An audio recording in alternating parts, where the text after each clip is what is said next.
vou comentar algumas questões das provas passadas do ENAD, da disciplina de estrutura de dados, tá? Então, fazer um videozinho com as questões de 2014, 2017 e 2021, últimas 3 provas do ENAD de computação. Então, vamos lá. A figura a seguir apresenta uma árvore binária de pesquisa que mantém a seguinte propriedade fundamental.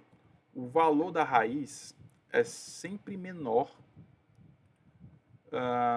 do que o valor de todos os nós da subárvore direita. A raiz, né, é menor do que a subárvore direita. Isso para cada nó, né? E sempre maior do que todos os valores da subárvore esquerda. Então, a raiz sempre é maior do que a subárvore esquerda. Isso aqui é uma árvore binária de pesquisa. Então, quando a gente vai fazer a pesquisa aqui de um nó, a gente, para cada nó, a gente começa pela raiz, a gente verifica se o nó que eu estou pesquisando, o índice dele, a chave dele, é maior ou menor. Se for maior, eu vou para a subárvore direita, se for menor, eu vou para a subárvore esquerda, né? E aí isso vai me dar uma complexidade na minha busca proporcional à altura dessa árvore. Em relação à árvore apresentada na figura, avalie as afirmações a seguir. Tá? Então, primeira afirmação. A árvore possui a vantagem de realizar a busca de elementos de forma eficiente, como a busca binária em um vetor. Tá? Isso é verdadeiro. Então, a gente consegue, aí, se a árvore estiver balanceada, né, uma complexidade de busca que é proporcional à altura. Então, se a minha altura for, né, o logaritmo do número de nós, né, eu consigo uma complexidade log n aí para fazer a minha busca. Né? Isso com minha árvore estando balanceada. Então, é uma forma eficiente de fazer e tão eficiente quanto a busca binária. Né? Isso aí eu partindo do princípio a busca binária, um vetor ordenado. Né? Aí o segundo item. A árvore está desbalanceada, aqui é verdadeiro, vou marcar como verdadeiro. Pois a subárvore esquerda possui um número de nós maior do que a subárvore da direita. Então, o que acontece? Para eu saber se a árvore está balanceada ou não, eu tenho que ver, na verdade, a quantidade de nós, a diferença do número de nós da subárvore esquerda e direita para cada nó. Então, por exemplo, o nó 14, ele não tem filhos, então a diferença é 0. O nó 13, a diferença é 1. O nó 7, a diferença é 0. O nó 10, a diferença é 1, né, da altura da subárvore, esquerda e direita. Quando eu olho aqui para essa subárvore direita aqui, o nó 15 não tem filhos, então é 0. O nó 17 é 0. O nó 20, né, a diferença aqui da altura da subárvore também é 0. Quando eu vejo aqui o nó 15, o que acontece? Eu tenho a subárvore esquerda dele tem altura 3 e a subárvore direita tem altura 2. Então, a diferença é 1. Então, enquanto a diferença for 1, não tem problema, a árvore está balanceada. Então, aqui é falso, essa árvore não está desbalanceada. Quando a árvore é percorrida utilizando o método de caminhamento pós-ordem, os valores são encontrados em ordem decrescente. Isso aqui é falso, tá? Por quê? Como é que é o caminhamento pós-ordem, né? Vamos ver os 3 caminhamentos, né? O caminhamento em pré-ordem, eu visito primeiro a raiz, depois a subárvore esquerda, depois a subárvore direita. O caminhamento em ordem, eu visito primeiro a subárvore esquerda, depois a raiz e depois a direita. Nesse encaminhamento em ordem, se eu faço encaminhamento em ordem em uma árvore de pesquisa binária, eu vou ter a listagem de forma crescente dos nós. O pós-ordem, eu visito a árvore esquerda, depois a direita e por último a raiz. E isso não vai me dar a ordem decrescente, tá? Então, essa opção também é falsa. E na última, né, o número de comparações realizadas em função do número de elementos da árvore em uma busca binária realizada com sucesso é log de n. Né? Então, no caso, isso é verdade nessa árvore aqui, né? Porque o número de comparações que eu vou fazer vai depender da altura da minha árvore, né? O número de níveis aqui da altura. E aí, no caso dessa árvore, ela é proporcional ao logaritmo do número de nós, né? Então, uma árvore quase completa, né? Tá certo? Então, aí no caso aqui também é verdadeiro. Então, o item B, 1 e 4, é o correto. mais uma questãozinha aqui, tá? Sobre pilhas. Então, uma pilha é uma estrutura de dados que armazena uma coleção de itens de dados relacionados e que garante o seguinte funcionamento. O último elemento a ser inserido é o primeiro a ser removido. É comum na literatura utilizar os nomes push e pop para as operações de inserção e remoção de um elemento em uma pilha, respectivamente. O seguinte trecho de código em linguagem C define a estrutura de dados pilha utilizando um vetor de inteiros, bem como algumas funções para sua manipulação. Então, ele tem aqui o código em C, ele importa as bibliotecas, ele define aqui um tipo de dado chamado pilha, que é uma estrutura que tem dois atributos, né? Um vetor de 100 posições de inteiro, elementos, e aqui um que ele chama o topo, que deve ser a posição do topo da pilha nesse vetor. E aí ele tem aqui algumas funções, uma função para criar a pilha, que devolve um ponteiro para uma pilha, ele utiliza a alocação dinâmica como alloc para alocar essa pilha, e inicializa o topo com -1, porque ela está vazia, né? E retorna esse ponteiro. Ele tem uma função push para empilhar, que ele passa um ponteiro de pilha e o elemento que ele quer empilhar. Ele faz uma verificaçãozinha básica aqui para ver se não vai estourar a pilha. E aí ele adiciona a pilha aqui, ó, né? Acessando aqui o array, né? Usando aqui o operador para fazer acesso a... Né? Eu tenho um ponteiro para uma estrutura, então para poder acessar um atributo desse ponteiro de estrutura, eu uso esse operadorzinho no C. Aqui, né, ele incrementa, ele acessa o valor do topo, incrementa esse valor aqui, né, e atribui ao elemento, né. Primeiro ele joga no topo, depois incrementa. Esse incremento aqui é feito assim. E por último eu tenho um pop, que no caso, desculpa, primeiro ele incrementa e depois ele faz a indexação do array aqui de elementos, tá. Aqui eu tenho um pop, que eu passo só o ponteiro para a pilha, e aí o que ele faz? Ele lê, né, ele indexa lá o topo, usando o topo, o array elementos, coloca em A, decrementa o topo e retorna o valor A. E aqui ele tem um códigozinho de exemplo, que ele simplesmente faz o main, que ele cria uma pilha, aí ele empilha 2, 3, 4, então teria lá, depois que ele executou esse código, teria no topo da pilha o 4, em seguida o 3 e o 2 por último, que é o meu topo da pilha, né? Ele faz um pop, então esse quadro aqui vai embora, e aí ele faz um push 2, então o 2 ficaria aqui no topo da pilha. E o que ele faz? Ele faz A é igual pop P mais pop P. Então ele vai desempilhar o 2, desempilhar o 3, somar, então 2 mais 3 é 5, e o A, né, nesse momento aí, ele vai ter o valor de 5. E o que ele faz? O A é igual a 5 nesse momento. Ele vai empilhar esse valor. Então, o 5 fica aqui no topo da pilha. E depois o que ele faz? Ele faz um pop, né? Vai desempilhar esse 5 e vai atualizar o valor do A. O A não vai ser mais 5, vai ser o valor de A, que era 5, mais o valor que estava no topo da pilha, que era 5. Então, isso aqui vai dar 10. E no final ele imprime, ficou ótimo esse 10. Ele imprime aqui o A e vai imprimir 10. Tá? Basicamente isso que ele faz nesse código maravilhoso.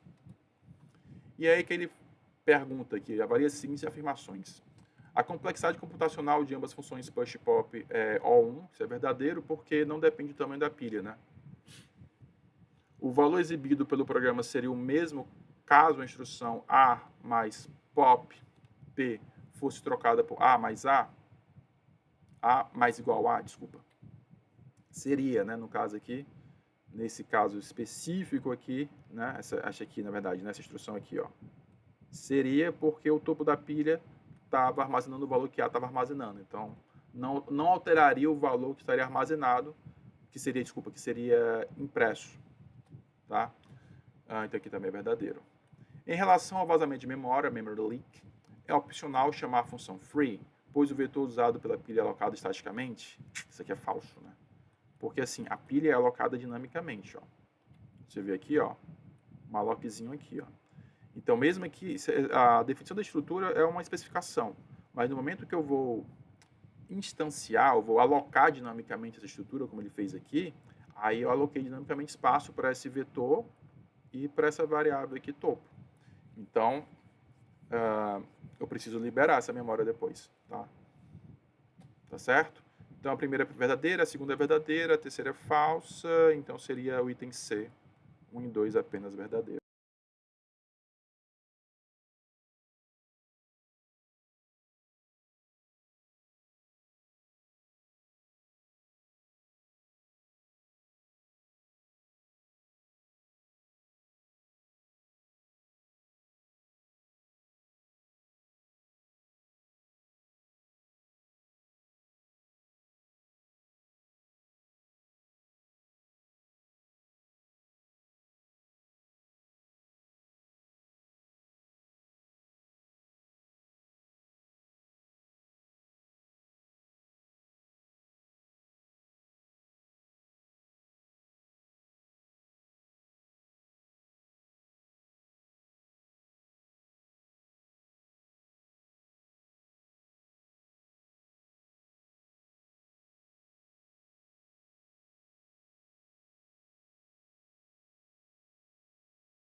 No caso, você vai fazer o quê? Né? Você vai ter que empilhar a lista, né? Eu vou tentar escrever aqui, né? Mas basicamente seria eu ter que empilhar. Então você faz Opa, passei aqui. Deixa eu ligar a caneta, eu não liguei a caneta. Né? Você faz um while aqui. Nossa, tá horrível isso aqui, né? While. Acho que era a lista, né? Chamar aqui de L próximo. Nossa, tá horrível. Diferente de null. Enquanto for diferente de null, aí você faz, né, a pilha p.push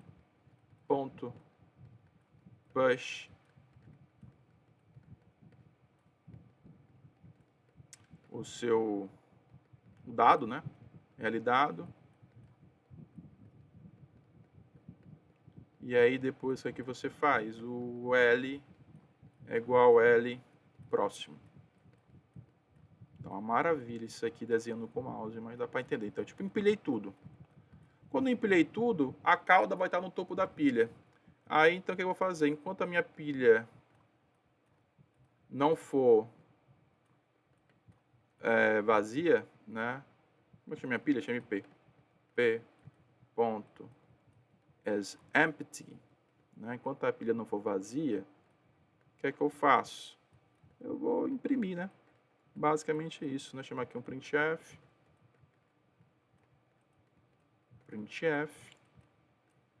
Eu tô melhorando aqui com o mouse, viu? E aí eu vou imprimir, vou ter que fazer um pop, né? p.pop. Vou nem preocupar aqui como é que eu vou imprimir, vou só imprimir um por outro, não vou preocupar como é que vai ficar isso aqui não. Pronto. E eu não pus o ponto e vírgula, porque eu estou programando como se fosse Python, né? Mas aqui é C. É basicamente isso. Você empilha tudo e depois vai lendo a pilha, imprimindo, e aí você vai imprimir de trás para frente, né? A complexidade é a mesma, né? Então você vai demorar N para empilhar, N para desempilhar, 2N, então a complexidade vai ser linear, do mesmo jeito, tá? É isso aí. Questãozinha de árvore AVL. Então, uma árvore AVL é um tipo de árvore binária balanceada na qual a diferença entre as alturas de sua subárvore esquerda e direita não pode ser maior do que 1, para qualquer nó. Uma árvore que está balanceada. Após a inserção de um nó em uma AVL, a raiz da subárvore de nível mais baixo, na qual o nó foi inserido, é marcada. Se a altura de seus filhos diferir em mais de unidade, é realizada uma rotação simples ou uma rotação dupla para igualar as alturas, tá? E aí, pelo exposto acima, após inserção de um nó com valor 3 na árvore AVL, é correto afirmar que ele ficará com a seguinte configuração. Tá? Primeira coisa aqui, vamos ver aqui, né? Se eu vou inserir um nó 3, né, eu tenho que fazer uma busca binária primeiro, né? Então, eu venho aqui na raiz, 3 é menor que 13, vou para a esquerda. 3 é menor que 10, vou para a esquerda. 3 é menor que 5, vou para a esquerda. 4, 3 é menor que 4, vou para a esquerda, é vazio, então vou inserir ele aqui. Inserir o nó aqui. Ficou lindo isso aqui. Aí eu vou, depois que eu inseri o nó, eu vou verificando se os nós estão desbalanceados. O nó 4 não ficou desbalanceado, porque a diferença entre as alturas é 1. O nó 5 também não ficou desbalanceado, porque a diferença entre as alturas é 1 também. Agora o nó 10 ficou desbalanceado, porque a diferença ficou 2. A diferença entre as alturas das duas subárvores ficou 2. Então está desbalanceado. Esse nó que é desbalanceado, eu vou marcar ele como Z. O filho dele, eu vou marcar como Y. E o neto como X. Se você olhar para isso aqui, tá igual essa figura aqui, ó. Bem aqui, ó. Isso aqui, para eu resolver no árvore AVL, é uma rotação simples. Quando os 3 nós estão alinhados, é uma rotação simples. Quando os nós não estão alinhados, eu faço uma rotação dupla. No caso aqui, uma rotação dupla é basicamente 2 rotações simples, tá? Em sequência. Então, o que eu vou fazer? Eu vou ter que sair disso aqui para chegar aqui, ó. Nessa configuraçãozinha aqui. Se eu fizer isso aqui, eu vou tentar desenhar aqui com o mouse. Então, eu tenho aqui o 13. Nossa, ficou horrível. O primeiro nó, a raiz. O que vai acontecer? O meu nó Y, né? Ele vai vir para o lugar que estava o Z. Então, aqui vai ser 5. Beleza. Né? O nó que é o Z, que é o 10, ele vai virar, e com a sua subárvore, ele vai virar o quê?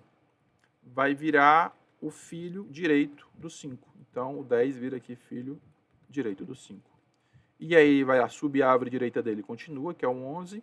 E a subárvore esquerda dele vai ser a subárvore aqui, ó, que é o T3. Vai ser a subárvore direita que estava do 5, que no caso aqui é o nó 8. A subárvore esquerda do 5 é o X, que no caso aqui é o nó 4, né? Cara, tá uma maravilha isso aqui, o nó 4. Preciso de uma caneta para resolver essas coisas. E o 3 continua lá. Então, fazendo a rotação simples, ficaria assim. Aqui do lado de cá, opa, aqui é 13, né? Aqui ficaria o nó 15, que não mexe nele. Na subárvore direita da raiz não vai mexer. E o outro é o nó 16. Eu acho que é 16. Vou escrever aqui 16, eu acho que é 16. Aí assim, nós ficamos, né? Ficamos balanceado. A árvore está balanceada, tá? Não tem mais nenhum nó desbalanceado. Passando aqui, né? A árvore que está parecida com aquilo que a gente fez é a árvore A aqui, ó. Né? Vou até voltar, ó. Bem parecida, na verdade, né? A árvore A. Só precisa fazer uma rotação simples para poder resolver essa questão. É uma questão relativamente simples. Claro que tem que lembrar como é que funciona a operação de rotação. Vamos lá. Mais uma questão. Então, tem um heap binário. É um arranjo que pode ser visualizado como árvore binária. Né? Um array, né? A gente chama de arranjo. Legal. Sendo que cada nó da árvore corresponde a um elemento do arranjo que pode ser observado da figura. Então, o que eu tenho aqui, ó. Esse heap aqui é um heap máximo. Então, a minha raiz fica na posição 0. O filho esquerdo na posição 1 e o filho direito na posição 2. Aí, o filho esquerdo e direito da minha subárvore esquerda, do meu filho esquerda raiz, fica na 3 e na 4. Né? E assim por diante. Né? Então, se você pegar aqui no heap, a metade dele, né, pegar aqui a metade para lá, esses nós aqui são nós internos. Daqui para lá, esses nós são nós externos, são nós folhas. Né? Eles têm essa propriedade interessante. Né? Então, peguei o heap, dividi na metade, da metade para a esquerda é tudo nó interno, da metade para a direita é tudo nó externo, é tudo folha. Percebe que existem dois tipos de heaps, o máximo e o mínimo. No caso, esse aqui é um heap máximo, porque a raiz, né, o heap é usado para implementar a fila de prioridade. Né? Então, assim, o nó de uma prioridade fica lá na raiz para facilitar o acesso a ele, né, se eu precisar removê-lo. O heap máximo é uma estrutura de dados que possibilita a consulta ou extração de forma eficiente do maior elemento de uma coleção. A propriedade heap máxima especifica que um nó filho, no código calculado pelas funções left e right, tem sempre armazenado um valor menor ou igual ao pai. Né? Então, se o pai sempre é maior do que os dois filhos. Para todos os nós no meu heap. Considerando a implementação a seguir, o heapfy é uma função auxiliar para reorganizar o arranjo, garantindo a propriedade de heap máximo em uma determinada posição do arranjo. E o build heap é uma função que usa o heapfy para reorganizar todas as posições do arranjo, garantindo a propriedade do heap máximo para todos os elementos. Beleza, vamos ver o código dele. Eu vou começar pelo build heap, tá? Então o que ele recebe aqui? Ele recebe o arranjo e recebe o número de elementos. O que é que ele faz? Lembra que eu falei para você que da metade para a esquerda são nós internos e da metade para a direita são nós externos? Então ele faz um for aqui que ele começa a percorrer só da metade para a esquerda, né, que são os nós internos. E para cada nó interno, ele vai chamar o heapfy. Então, basicamente, o heapfy, o que ele faz? Ele garante a propriedade do heap. No caso aqui, o heap máximo, né? Então, para aquela posição que ele começa, então se eu tiver um heap aí, no caso aqui, um heap com... aqui no exemplo ele chama um heap com 8 posições.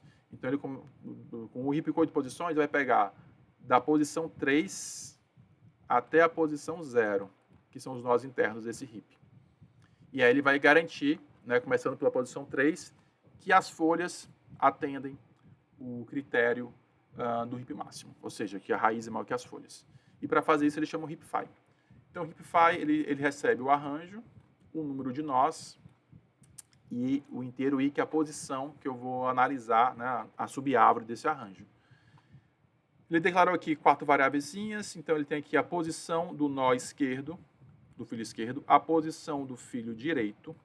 E aí o que ele faz? Ele verifica aqui, ó. Ele disse que ele quer saber qual é o nó maior, porque eu tenho que garantir a propriedade, né? A raiz tem que ser o maior do que os dois filhos. Então o que ele faz? Ele verifica primeiro se os índices estão dentro do tamanho do arranjo. Porque se estiver fora, ele nem analisa aqui, tá? Então esse é menor que n, basicamente para verificar se eu não já ultrapassei o tamanho do arranjo. E, né, verifica o valor. Se o filho esquerdo for maior do que a raiz, porque isso aqui seria a raiz, tá? Que é a raiz. Ou a raiz dessa subárvore que ele está analisando, certo? Se for maior, ele atualiza o máximo. O máximo é o filho esquerdo. Se não, o máximo é a própria raiz. Faz o mesmo teste para a direita. Que é aqui, desculpa. Né? Analisa a direita, verifica lá se não ultrapassou o limite do array, do arranjo, e verifica se a raiz, se o nó direito é maior que a raiz. Se for, ele atualiza o máximo. E aí ele verifica, olha, se a posição do máximo for diferente da raiz, ou seja, eu preciso continuar a minha análise, né? E aí o que ele faz? E armazena esse valor numa variável auxiliar. Ele faz a atualização, na verdade, né? Se a raiz não for o máximo, ele vai atualizar o máximo para a raiz, ele vai trocar a posição do máximo pela raiz. Basicamente isso. Isso aqui, essas três linhas de código é isso. Ele trocando a posição, né? Se a raiz não for o máximo, ele troca a posição da raiz pelo nó que tem a posição máxima, o valor máximo. E aí ele chama novamente heapfy. Né? Para quê? Para fazer isso de maneira recursiva para subárvores seguintes até ele varrer toda o arranjo, né? Basicamente isso. E aqui que ele pergunta assim, ó, como ficará o arranjo A 2, 5, 8, 13, 21, 1, 3, 34 após a execução da função build heap 8, né? Ele quer saber como é que isso vai ficar. Então, basicamente, eu teria que chamar, né, para cada posição desse heap, eu tenho que fazer o que ele fez aí, né? Então, por exemplo, ele começaria aqui na posição 13. Por que ele começa na posição 13? Porque ele vai pegar da metade para a direita, né? É o que ele faz aqui. E aí ele vai analisar aqui os filhos esquerdo e direito. O que acontece? Ele verifica que o filho esquerdo é maior que a raiz. Então, ele vai fazer a troca. Aqui ficaria 21. Aqui ficaria 13. E aqui ficaria o restante igual, né? E aí ele chamaria novamente essa função, só que agora a partir, o heapfy, a partir da posição que estava o item máximo, né, que é o 13, né?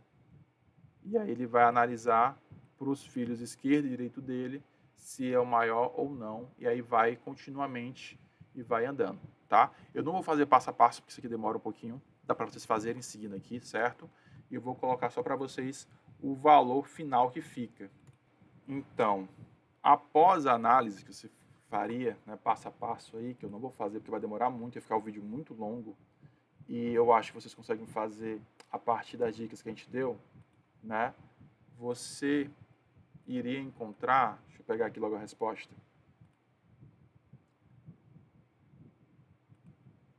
Você iria encontrar a seguinte resposta, tá? Vocês façam aí para depois verificar se deu certo. Deixa eu ligar aqui a caneta.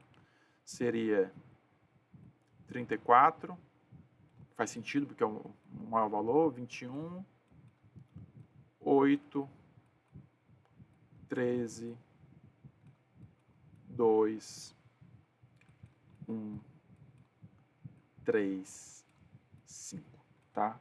Fazendo análise dessa maneira. Outra coisinha, tá? O que é o item B aqui. Tá gravando? Tá gravando. Que é o item B. A complexidade, no pior caso, do HipFi, tá? Usando Theta ou Big O, desculpa. O que acontece? O HipFi, ele vai ser proporcional à altura do seu hip, né? Então, basicamente, a altura do hip é log de n, né? Então, assim, o HipFi vai ser proporcional à altura do hip. Se você estiver duvidando, tem como fazer uma análise rápida aqui, ó, no HipFi. O que acontece? Qual seria o pior caso do HipFi? Dele percorrer a árvore toda, né, o hip todo, do começo ao fim, né, eu chamar o HipFi passando na posição aqui, essa posição 0, e ele fazer todas as trocas possíveis.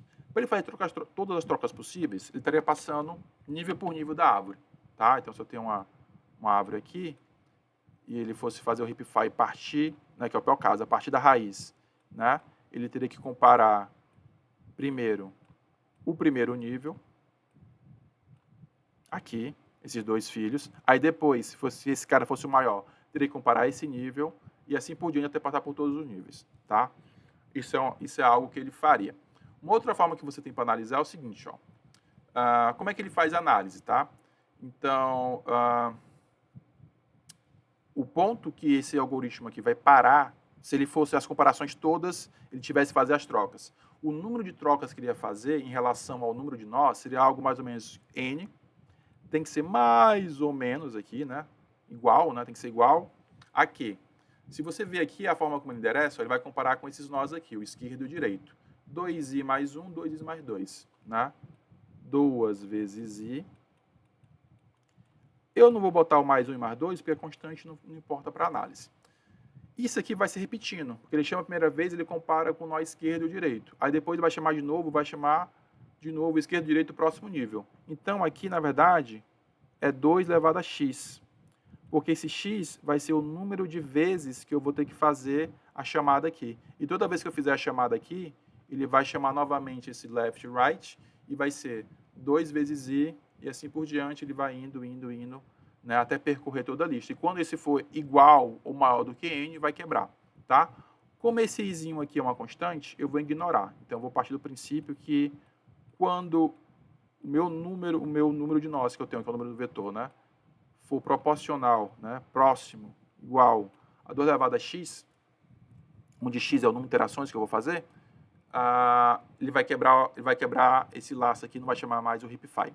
Se eu aplicar log nos dois lados, né, para tirar o x do expoente, então eu vou dizer que o x, que é o número de interações, ele vai ser próximo, né, que eu fiz adaptações, né, eu tirei as constantes ali, do log de n. Né? Então eu posso dizer que a complexidade seria O log de n, log binário, né, log na base 2. Tá? Seria isso. Uma questãozinha sobre listas lineares, tá? Então, a biblioteca de alocações de linguagem Java disponibiliza implementações de propósito geral para a estrutura de dados elementares, listas, filas e pilhas. Considere as seguintes definições de classe que representam as implementações de estrutura de dados disponíveis na biblioteca da linguagem. Né? O que é que eu tenho aqui? Classe A. Objetos são organizados em uma ordem linear e podem ser inseridos somente no início ou no final dessa sequência. Isso aqui se chama deck, que é uma fila, né, com dois double end queue. É um deck. Eu posso inserir no início ou no final. Classe B. Os objetos são organizados em uma ordem linear determinada por referência ao próximo objeto. Isso aqui é uma lista linear, né? uma lista encadeada, né? E com objeto eu tenho a referência do próximo, lista encadeada. C. Vou escrever aqui encadeada todo completo para ficar bonito. Os objetos são removidos na ordem oposta em que forem inseridos. Ou seja, eu vou inserir e o primeiro que vai sair é o último que entrou. Né? Last in, first out. Isso é uma pilha, né? Stack. E o último... É o último. Classe D. Os objetos são inseridos e removidos respeitando a seguinte ordem. O elemento a ser removido é sempre aquele que foi inserido primeiro. Isso aqui é uma fila, né? Um queue. Né? É uma fila. E aí, neste contexto, assinale alternativas que representam, respectivamente, a estrutura de dados implementadas pelas classes A, B, C e D. Quando você vê aqui deck, lista encadeada, pilha e fila, a opção é a opção B. Não tem para onde correr.